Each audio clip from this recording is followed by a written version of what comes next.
When President Biden test drove a new electric vehicle from Ford, he liked what he saw. This sucker's quick.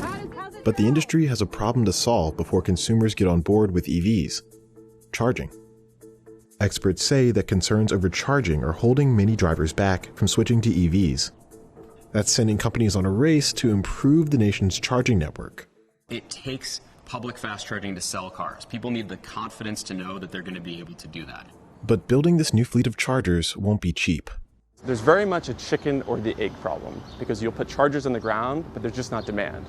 Here's how charging became the EV industry's bottleneck and what some companies are doing to try and fix it. Charging is a surprisingly complex issue for the EV industry. One of the main challenges is that in many cases, it takes too long to fill up the battery of a car. The most satisfied EV owners, according to J.D. Power, are able to charge at home overnight. That can be done with the regular plugs in your home, but charging this way can take days to fill up a standard range vehicle. The industry calls this Level 1 charging. Homeowners can upgrade to a Level 2 charger, but that can cost thousands of dollars to install in some cases. Then there are drivers who can't charge at home at all, like many who live in apartments and rely on publicly available chargers. The research says that this network needs improvement. As of 2021, the U.S. has roughly 41,000 of the faster Level 2 stations available to the public. The Department of Energy says that by 2030, the U.S. will need 600,000 of these machines to meet expected demand.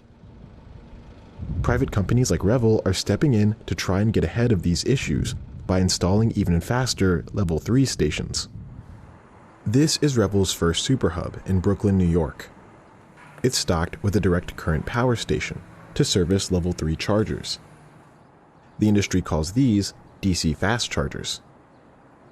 Paul Suey, the company's co-founder, says that this site is the largest fast charging depot in the Americas. New York City has a major problem, and the problem is charging infrastructure just simply does not exist. It is a challenge to find a studio apartment in New York City, let alone a charging site where you're talking about skyscraper levels of power. Revel says that its fast charging plugs can provide 100 miles of range in about 20 minutes. The company believes that its fast chargers could ease the anxiety of EV ownership for city dwellers who typically have to pay to enter a public parking garage before paying again for their charge. There's no paywall. You can access a charger for free, which is very unique in New York City. The second thing is, it's just a massive site. We're talking 25 chargers in one location. It's just a much better user experience. Revel isn't the only company focused on fast charging. DC fast stations are the quickest growing segment of the EV charging market. Tesla pioneered this technology in the 2010s with its supercharger network, which has more than 25,000 stations worldwide. But Tesla's system doesn't work with hardware from other manufacturers, and that represents another problem with EV charging. Many of the systems on the market are incompatible. In the US, companies are designing cars that use different types of charging plugs, which is creating problems for people looking to fill up. That's fairly different from the customer experience at gas stations. In most cases, the nozzle at the pump will fit the car. That won't necessarily be the case for EVs. The industry is using a standard plug shape for Level 1 and Level 2 chargers, but there are 3 different plug shapes in use on the newer, faster chargers. Experts say that aside from Tesla, companies are moving toward the Combined Charging System, or CCS. But for now, drivers might need to carry dongles to make sure that their car works with the charging ports that they can find. That's a problem that companies like EVgo want to solve.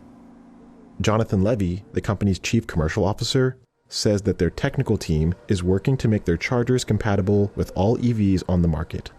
We're currently in a process where we're installing hundreds of integrated Tesla connectors at EVgo fast chargers around the country because there are more than half the EVs being sold right now. And while other automakers are bringing more models to market and will continue to penetrate, Tesla drivers and EVs using CHAdeMO and EVs using CCS all need access to charging. The company plans to have installed 600 Tesla connectors across its fleet by the end of 2021. But in the race to make these new, compatible, fast-charging machines, the costs for companies and consumers are adding up. Industry experts say that building out a bigger and faster fleet of chargers is going to cost a lot of money up front before consumer demand picks up. Researchers say that an installation of a level 2 charger could cost tens of thousands of dollars, but costs for the newer DC fast stations could stretch into the millions of dollars.